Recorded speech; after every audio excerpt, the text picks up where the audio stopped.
Então, para nossa análise de hoje, como eu tenho feito todos os dias aqui no canal, eu trago dois temas diferentes. Todos os dias tem 2 vídeos, cada um dos vídeos tem 2 temas cada, totalizando 4 temas geopolíticos diários de segunda a sexta-feira. Conforme a gente vai chegando no final do ano, eu vou confirmando para vocês, mas até o momento, meu intuito aqui é não parar ali entre o Natal e o Ano Novo. Claro, eu vou parar nos finais de semana, sábado e domingo, eu não faço análise em nenhum sábado e nenhum domingo. Mas de segunda a sexta continuo normal, não tem parada de férias aqui, vou continuar. Sábado e domingo já tá de bom tamanho para eu descansar a cabeça, fazer as coisas de casa e assim por diante.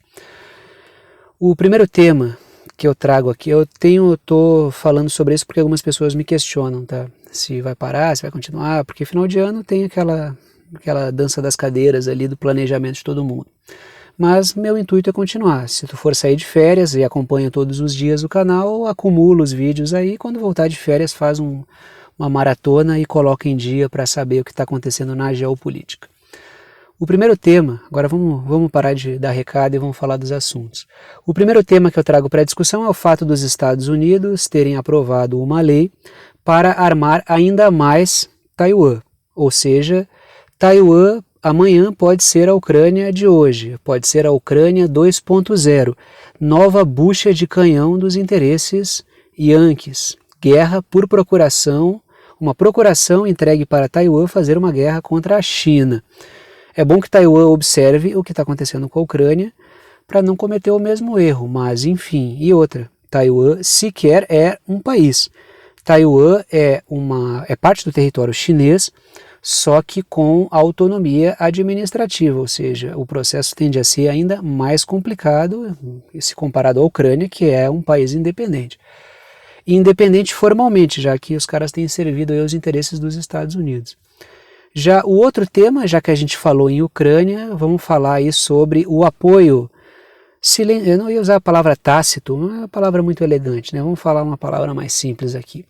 O apoio silencioso dado pelos Estados Unidos à Ucrânia para que ela ataque o território russo, ou seja, ataque posições dentro do território russo, mas é aquele apoio assim, ó, eu não vou dizer que é para atacar, mas também não vou dizer que não é para atacar, desde que ataque aqui, aqui e ali. Há o apoio. Logicamente que os Estados Unidos não apoiam materialmente e verbalmente em termos públicos, materialmente podem até apoiar, né, mas que isso fique no mais subterrâneo possível. Mas não apoiam publicamente porque isso pode levar a um atrito direto entre a OTAN e a Rússia, e não é esse o direto, porque já temos um conflito semidireto. Forças ucranianas atuando com suporte humano, com suporte logístico, com suporte de inteligência, com suporte de armamentos. Sem a OTAN, a Ucrânia não teria conseguido chegar aonde chegou, que é a manutenção do conflito com a Rússia. Ou seja, é um conflito semidireto, mas os Estados Unidos querem evitar um conflito direto, pois isso poderia arrastar o mundo para uma terceira guerra mundial e a coisa não é bem por aí ainda. O conflito, tal como ele está avançando, ele consegue abrir espaços e contextos para que as oligarquias financeiras norte-americanas, estadunidenses e britânicas trabalhem nessa crise para fazer valer os seus interesses, ou seja, é do interesse desses setores que esse conflito se prolongue o máximo possível, mas entre Ucrânia e Rússia, que não envolva diretamente os países membros da OTAN, pelo menos não neste momento. Então esse é o segundo assunto que eu vou discutir com vocês, o apoio silencioso dos Estados Unidos à Ucrânia para que ela ataque, entre aspas, se quiser, posições dentro do território russo, lógico. Se existe uma incursão russa no território ucraniano, operações militares russas no território ucraniano, a Ucrânia vai responder atacando posições no território russo. O que os Estados Unidos não deveriam era fomentar isso. Mas por quê? Porque eles estão mandando armas para a Ucrânia. Então tu manda armas para os caras, eles começam a atacar o território ucraniano. Muito embora os Estados Unidos tenham enviado sistemas de lançamento de mísseis, mas não enviaram os mísseis de longo alcance, que é para a Ucrânia não utilizar no território russo e isso cair na conta dos Estados Unidos, logicamente. Então, o primeiro tema que eu abordo com vocês é a questão da China, na verdade, né? É a aprovação da lei para os Estados Unidos armarem ainda mais Taiwan, logicamente por um conflito contra a China, e o segundo eu vou falar de Estados Unidos estimulando a Ucrânia, ou seja, Taiwan e Ucrânia, bucha de canhão 1, bucha de canhão 2. Taiwan é uma Ucrânia potencialmente 2.0. Como sempre eu trouxe as minhas anotações e em torno das minhas anotações eu vou desenvolvendo os meus raciocínios como eu costumo fazer todos os dias aqui no canal. Primeira anotação então vamos começar discutindo a questão de Taiwan. Primeira anotação que eu trago é uma notícia. Os Estados Unidos aprovaram uma lei que ampliará bastante o apoio militar a Taiwan. Quando a gente fala daquele princípio de uma só China e daquele acordo com o qual os Estados Unidos concordaram lá no final da década de 70, de 1970, o princípio de uma só China, ele não colide frontalmente com o apoio dos Estados Unidos instrumental para a defesa de Taiwan, até para manter a autonomia administrativa de Taiwan. É isso que a gente costuma chamar de ambiguidade estratégica.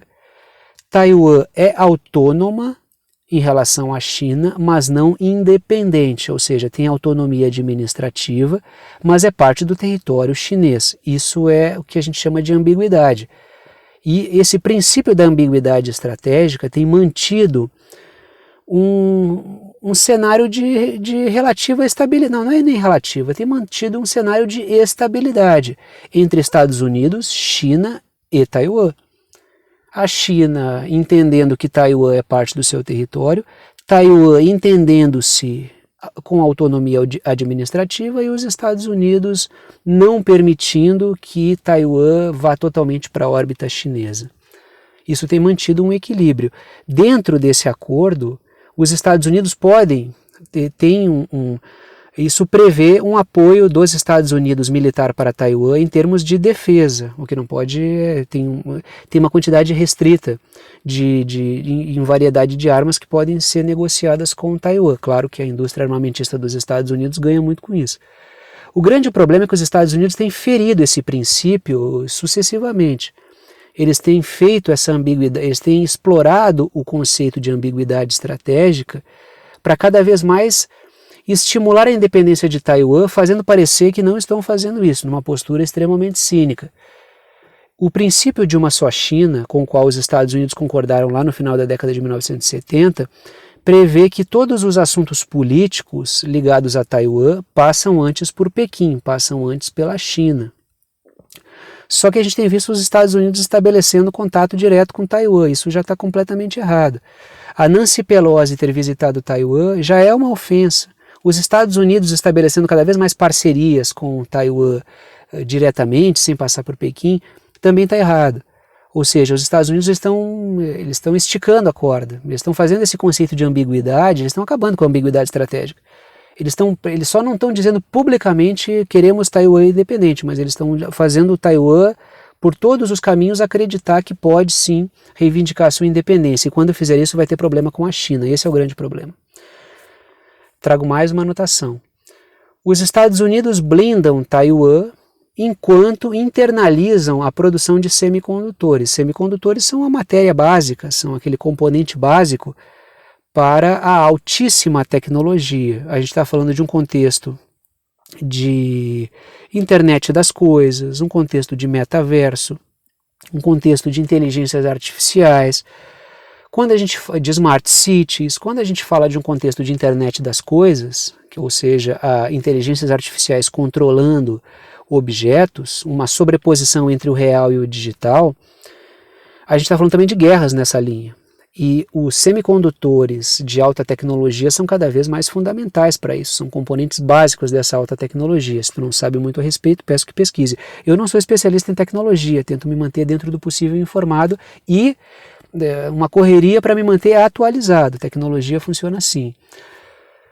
O que a gente tem aí então? Quando a gente fala que os Estados Unidos trabalham para internalizar sua produção de semicondutores, é porque Taiwan praticamente monopoliza, não por Taiwan impor isso, Taiwan não tem esse poder de impor isso.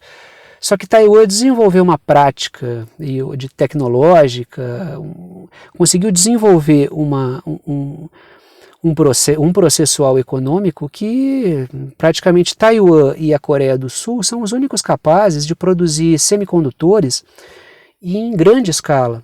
E esse é o grande problema. A Coreia do Sul está debaixo do solado do coturno dos Estados Unidos, militarmente falando.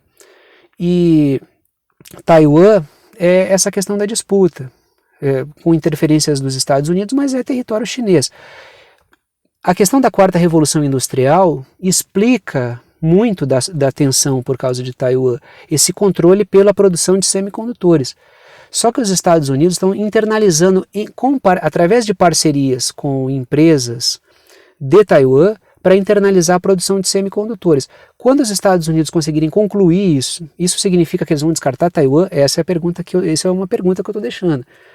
A partir daí eles vão disparar a agenda do caos, olha, vamos pressionar Taiwan para que ele faça uma merda lá e dispare o processo. E a partir desse momento em que Taiwan e China colidirem, claro que vai haver uma ampla campanha para sancionar a China, assim como há uma campanha para sancionar a Rússia por causa da Ucrânia. E aí teremos um caos completo e uma quebra, digamos assim, efetiva, uma destruição completa da globalização tal como a gente conhece, que já entrou num processo de dissolução nos últimos anos. A gente está falando aqui de Taiwan, de semicondutores e de uma competição entre China e Estados Unidos por modelos de quarta revolução industrial. É disso que a gente está falando aqui. Trago mais uma anotação.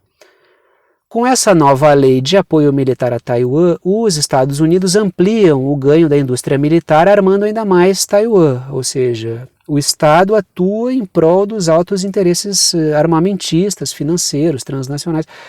Então é uma parceria público-privada que ganha muito com a guerra. Isso não é nenhuma novidade na história, tá? Eu estou aqui falando algo que se repete o tempo inteiro. Só que essas relações nos Estados Unidos, elas são, eu vou repetir isso até a morte, porque se fica nessa, corrupção no Brasil, corrupção no Brasil, corrupção no Brasil. Só que o nível de corrupção nos Estados Unidos, ele é praticamente legalizado. Essa coisa do lobby, uma porrada de coisas que são que são escandalosas que acontecem lá. Essa questão da indústria de armas, esse cara que sai de uma empresa privada e trabalha no governo, e isso acontece em vários lugares do mundo, tá? Só que os Estados Unidos gostam de cagar regra de que são os mais honestos.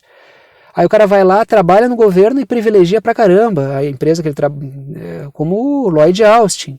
O cara que está à frente do Pentágono era representante da Raytheon, continua sendo, e a Raytheon tira um monte de contrato do governo dos Estados Unidos. Então é um sistema bastante podre, na verdade. Trago uma última anotação sobre esse primeiro tema. Congressistas yankees, não tantos, mas barulhentos, alertaram que o Joe Biden pode fazer a China acabar invadindo Taiwan antes de Taiwan estar pronto para enfrentar a China. A China, logicamente, tem toda a paciência do mundo, uma cultura milenar, um estudo, a arte da guerra, né, que é coisa nossa para eles, né, é uma obra deles, antiquíssima.